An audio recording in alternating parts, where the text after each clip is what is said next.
Yung prinsipyo na nakalagay po doon sa ponensya, no? Hindi ako nagkakamali, yung effective dismissal. What do you think of that?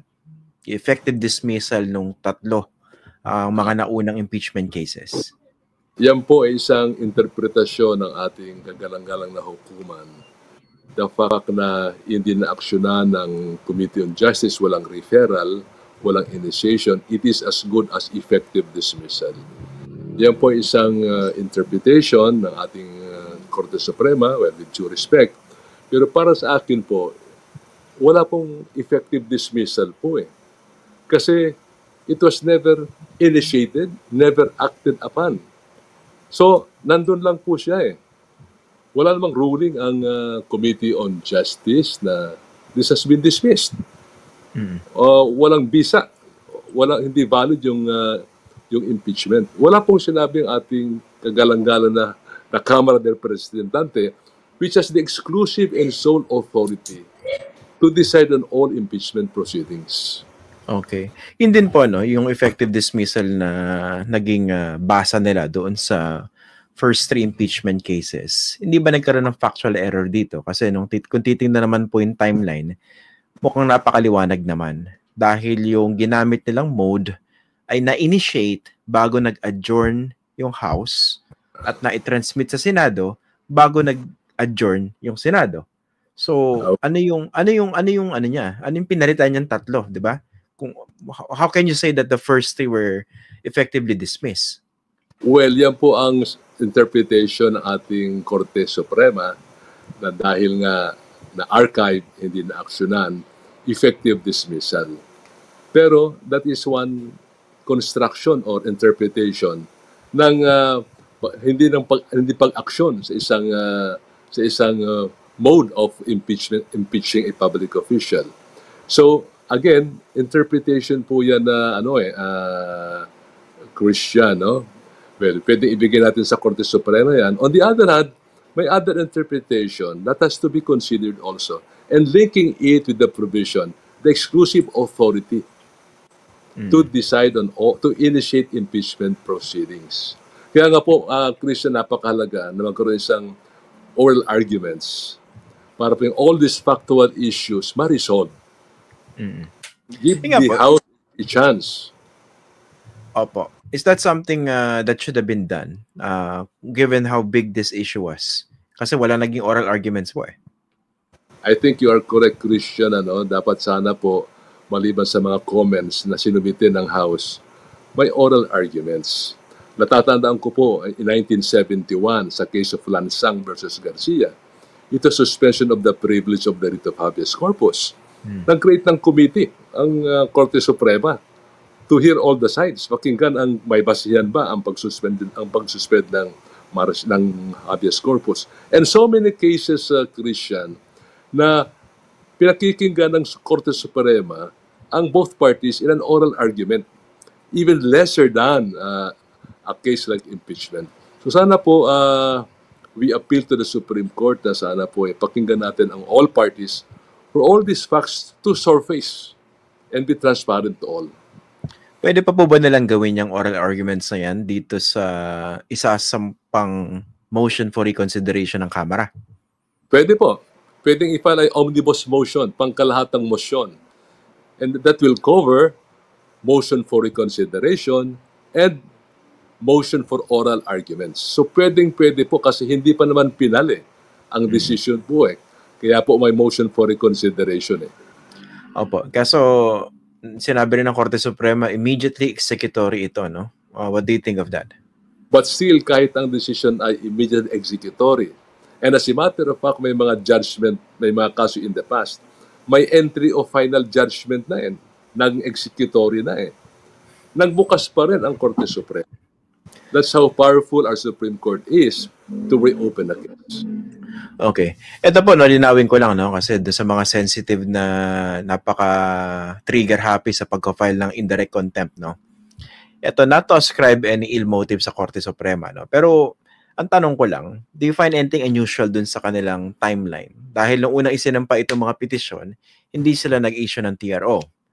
Tapos, etong malapit na magbukas yung Senate impeachment court muli, bigla sila nagdesisyon ng ganito. Walang oral arguments. Tapos, immediately executory. Christian, sa tingin ko yung una-una, yung paggawa ng desisyon na immediately executory, walang oral arguments. Mukhang lihis din, mukhang part of the judicial overreach.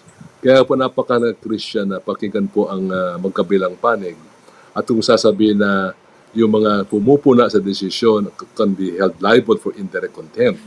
Baka hindi naman po tama yon. That's our freedom, our liberty to express our views. Hindi naman pag-i-insulto sa Korte Suprema, sa mga personalities involved, but based on the merits ang ating pagpuna, ang pag-uusap tungkol sa usaping ito. Nga po. Pero yung ganyan ba, ano ba yung limits ng criticism na pwedeng ibato doon sa desisyon ng Korte Suprema? Kasi today, may nag-file ng indirect contempt case laban dito kay Larry Gadon, kay kay Congressman Percy Sandanya, at saka yung si Richard Hedarian, di ba? Pinapa-indirect contempt sila, I understand. So, pag ganyan po ba, ano ba yung dapat maging action diyan ng Korte Suprema? Dapat pa bang patulan yung mga ganyan? Kung pinag-uusapan naman to sa konteksto ng isang matinong public discourse. Kung kine-question naman yung merito. Mukhang sa tingin ko, Christian, lumis din yung pag-file ng indirect contempt, So, kumbaga, ang pinag-uusapan ay ito ba isang-ayon sa ligang batas? Ito ba isang-ayon sa ating Constitution? And I don't think that is contemptuous or insulting or degrading the Supreme Court. Ang pwede pong ma-indirect contempt kung halimbawa yung personalities ng Korte Suprema, ng mga huwes, maestrado, ang pupunahin mo. As a matter of fact, may ilang kaso po na sasabi na sangkatutak na bobo ang Korte Suprema. Medyo mali na po yan. O hindi nag-iisip ang Korte Suprema. Medyo mali na po yan. Ang pagpuna ay personalidad na po, hindi po issues. But to discuss issues on the merits is to be not contemptuous. Oo nga, pero hindi ba guaranteed right din naman yan kung parang how sensitive should the members of the court be? Okay. Well, as defenders of the Constitution, upholders of the Constitution, itong ating mga maestrado ay mature naman po sila no? And open to constructive criticisms. I don't think they will take it personally pag pinunang ang desisyon na ito. I think they would welcome it. They would welcome it. As in many cases, mga kasong nakabinbin, na motion for reconsideration, they reopen.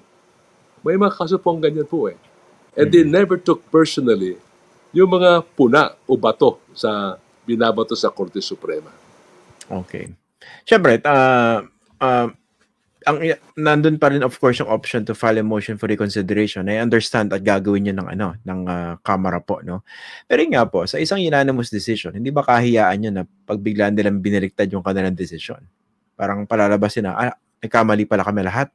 Meron kaming hindi na-consider, meron kaming hindi nabasa. Hindi ba kahiyaan din po yun sa Korte Suprema? Well, kung mababaw ang sabihin natin ang maturity ng isang public official, pwedeng sabihin na kung balat sibuyas ang ating mga public officials. Pwedeng sabihin po yan. But in many cases, Christian, cases were reopened on the basis of motion for reconsideration. There were cases that were superseded by subsequent decisions. Napakarami po yan kung isa-isahin po natin. So, hindi po kahiya sa Korte Suprema kung sila po ay think twice, tingnan uli ang issue ito. At kung sa tingin nila medyo nagkulang sa interpretation, they can always correct themselves. Okay. Yung isang option po, I think other legal luminaries are floating this. Okay, kung sa tingin ng Korte Suprema, dapat may karagdagang requirements kung gagamitin yung third mode of impeaching a public official, dapat gawin yung prospective, hindi apply dito sa existing case na ito. Would that be a good option? Or yun mismo questionable dahil nagdadagdag sila ng requirements na wala naman dun sa konstitusyon? Well, pwede sila magdagdag. kumbaga. Kaya lang, pag nagdagdag ka, that should be made to apply prospectively. So pwede magdagdag ang Korte Suprema. So that is the power of the ultimate tribunal, ang kataas-taasang hukuman. But they have to consider also the principle of prospectivity, the doctrine of operative facts. Okay. So pwedeng yun ang isang option dito kung sakali mang mapagbigyan yung motion for reconsideration. That is correct. Tama po yan, Christian. May isa akong natatanda na kaso, yung Olaguer versus Military Commission. Unanimous po yung except for Tihanki, in declaring yung military tribunal to try as valid. Pero binago po yan subsequently by the Supreme Court. Unanimous ang Supreme Court po sa naging decision nila na it is unconstitutional the existence of military courts when civilian courts are open. So hindi po kahiya-hiya sa Korte Suprema because in so many cases, they have changed their minds.